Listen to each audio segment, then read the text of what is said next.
bonjour Sébastien et Paris. Bonjour Et Léa. Monsieur Pete.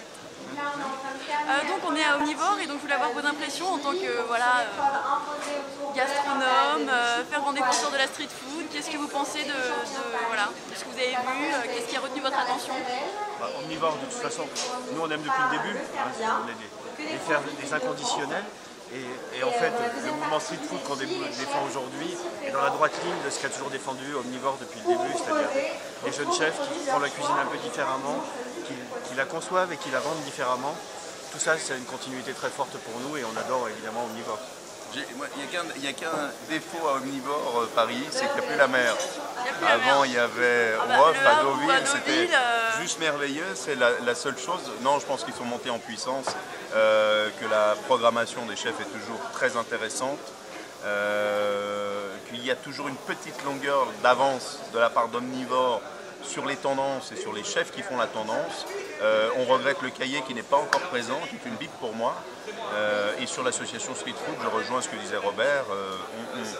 À notre niveau, on essaie de travailler aussi sur l'avancée des mouvements culinaires, la nouvelle place, les nouvelles tendances, et dont la street food, avec en tant que président Thierry Marx, on retrouve Corinne Ménégo de RID, on retrouve Daniel Majanchi du Leader Scrum International, Thomas Clouet, enfin voilà, on a toute une bande de personnalités entre guillemets du monde de la cuisine qui avions envie de défendre les valeurs de la street food et de faire un pont entre les streeters et les gouvernements.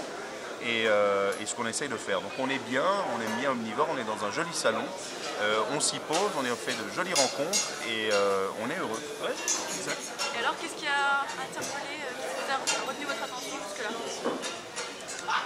Alors, ce qui retient notre attention déjà, c'est qu'on a le sentiment que l'époque avance. C'est-à-dire qu'aujourd'hui, ce qui était marginal il y a 10 ans est devenu... Omnivore, malgré son temps d'avance, devient un petit peu plus institutionnel qu'avant et colle complètement à l'époque. Ce qui n'était pas le cas. Il y a 10 ans, c'était des francs-tireurs. Et donc, nous, on est déjà ravis de voir ça d'une certaine manière parce qu'il y a une vraie évolution du marché, de la demande du consommateur qui tire tout ça vers le haut. Et puis aujourd'hui, on voit des cuisiniers qui sont des gens très simples et très normaux. On est presque dans la tendance du président Hollande avec sa présidence normale. On a des gens qui sont plus des stars et qui désacralisent un peu leur métier tout en le faisant de manière de plus en plus pertinente. Voilà. Moi, ça me plaît. Simplicité donc pour Omnivore. Ouais. Et défense de la cuisine. Tous les salons aujourd'hui, qu'ils soient B2B ou B2C, en France, doivent défendre les valeurs de la cuisine. Les cuisiniers sont des artisans. La cuisine va mal. Elle va mal en province. Les étoilés en province, les petits chefs étoilés ont beaucoup de mal.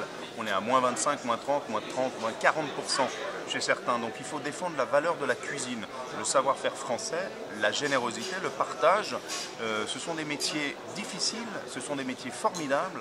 Et plus les salons laissent les chefs de province venir s'exprimer, plus ils vont pouvoir transmettre leur savoir-faire, expliquer les difficultés qu'ils rencontrent et essayer de trouver des solutions ensemble. La diversité française, c'est sa particularité culinaire.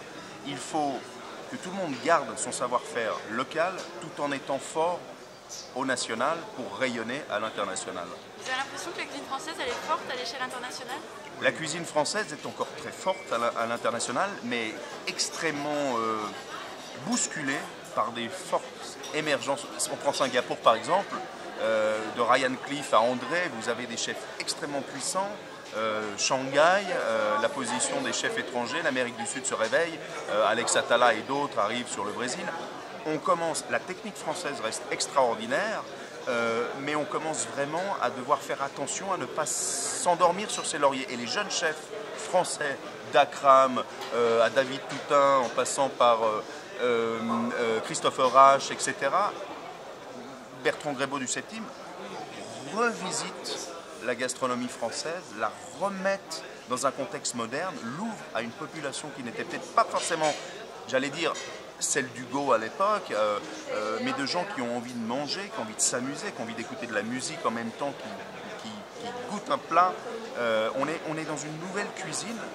On gardera les grands chefs français, les plus grands chefs du monde restent malgré tout avec la technique française, mais on a eu, je pense, besoin de ce renouveau de la cuisine, porté par des salons divers et variés au national et à l'international, pour arriver à revenir sur cette nouvelle cuisine forte, française, et inspiré des nombreux voyages de ces jeunes chefs. Merci beaucoup. Merci beaucoup.